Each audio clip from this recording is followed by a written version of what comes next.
Hi friends! Today's read aloud is called Be Nice to Spiders by Margaret Bloy Graham.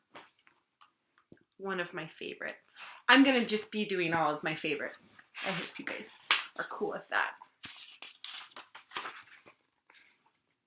Be nice to spiders.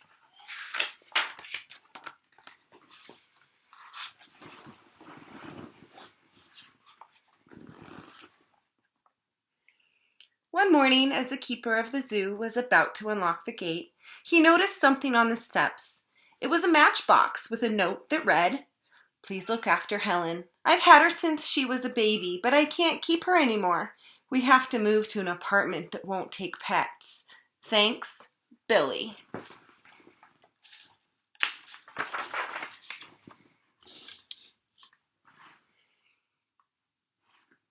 The keeper opened the matchbox and out jumped Helen.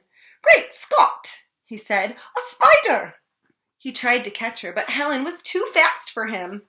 She had 8 legs and moved like lightning. Helen ran up a big maple tree. Then she quickly spun a long silk thread and lowered herself into the ventilator of a big building. There's the ventilator. It's a vent, right?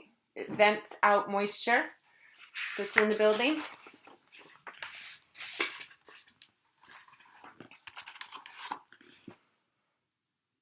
It was the lion house.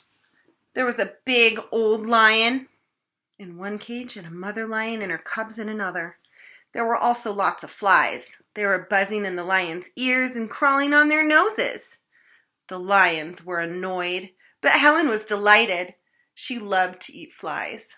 Right away, she set to work to catch them. She began by spinning a web with her silk thread.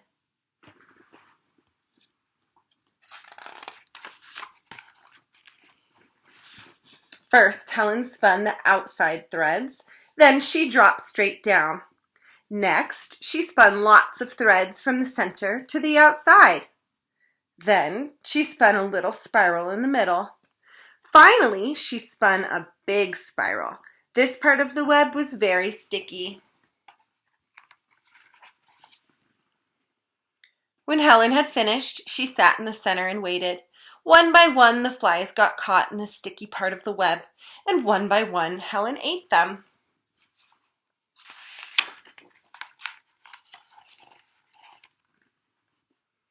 A week went by. Helen kept catching and eating flies until there were no more flies in the lion house. She had caught and eaten all of them. Now, the big old lion snoozed peacefully all day long. The mother lion licked her cubs and purred, and Helen was fat and satisfied.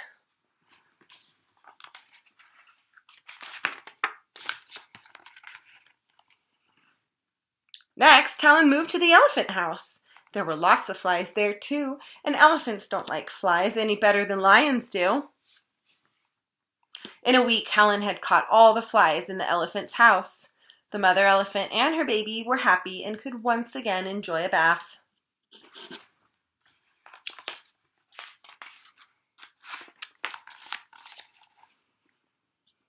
Then Helen moved to the zebra house. Flies were crawling all over the zebras and driving them wild. As soon as Helen caught all the flies there, the zebras were able to eat their hay in peace.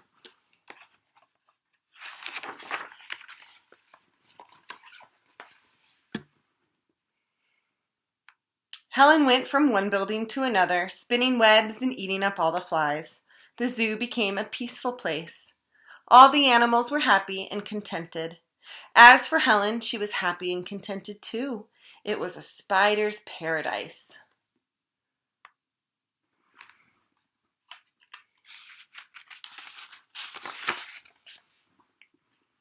One morning, the keeper blew his whistle 3 times.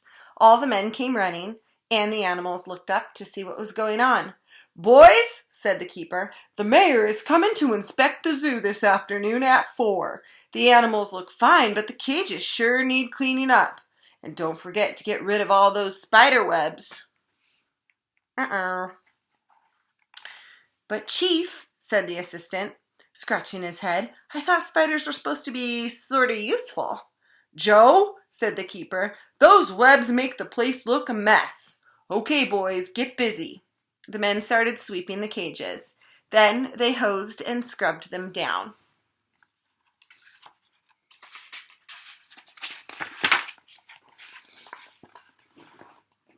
When they were cleaning the camel house, one of the men saw Helen. "Quick, give me the broom," he shouted. He took a big swing at her, but Helen had disappeared. The whole zoo was clean and shining when the mayor arrived. "Excellent," he said. "I'm delighted. I've never seen the place so neat and the animals looking so well."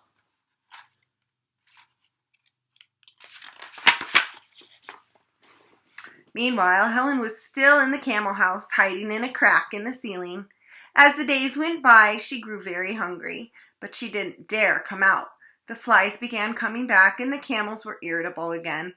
At last, Helen became so hungry she couldn't stand it any longer. That night, when no one was around, she started spinning another web. From then on, Helen stayed in the camel house, catching flies. But she didn't dare go anywhere else, which was lucky for the camels. They were happy and contented again.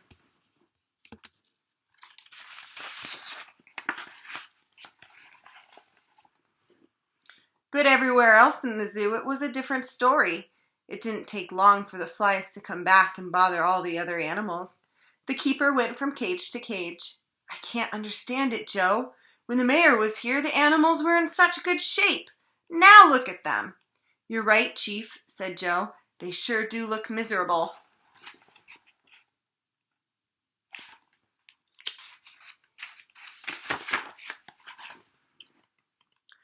Their last stop was a camel house. "Why, the camels seem fine," said the keeper. "And there don't seem to be any flies in here," said Joe. They both looked around carefully. "Look, Chief," Joe shouted. "Now I know what's going on. See that spider up there? It's eating all the flies. That's why the camels look so good. Spiders are useful. That's what I tried to tell you the other day." "Of course, Joe," cried the keeper. "I should have known it all along. Let's call the men." He blew his whistle, and the men came running. "Boys," he said, "Joe has made a great discovery. Spiders are good for the zoo. They keep the flies from bothering the animals. They help us do our job. So from now on, there's a new rule. Be nice to spiders." Soon the zoo became famous for its happy, healthy animals, and Helen was treated like a queen. One day, Helen's picture appeared on the front page of the paper. The headline read, "Local Zoo named Best of Year. 3 cheers for Spider," says keeper. That evening, the father of the little boy, who had left Helen at the zoo, said, "Billy, look at this." "Hey, it's my spider!" Billy shouted. "It's Helen!" "Well, well," said his father. "Instead of the zoo taking care of Helen, Helen seems to be taking care of the zoo."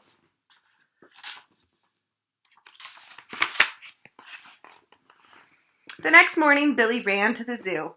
"I'm Billy," he said to the keeper. "I'm the one who brought you that spider. Hey, look, she's made an egg sac. I bet there'll be plenty of baby spiders soon." And Billy was right. A few days later, out of the egg sac came lots of little spiders. From then on, Helen and her children and all the animals in the zoo lived happily ever after. The end. What a good one, huh? Kind of makes you think a little differently about spiders, right? All right, see you next time.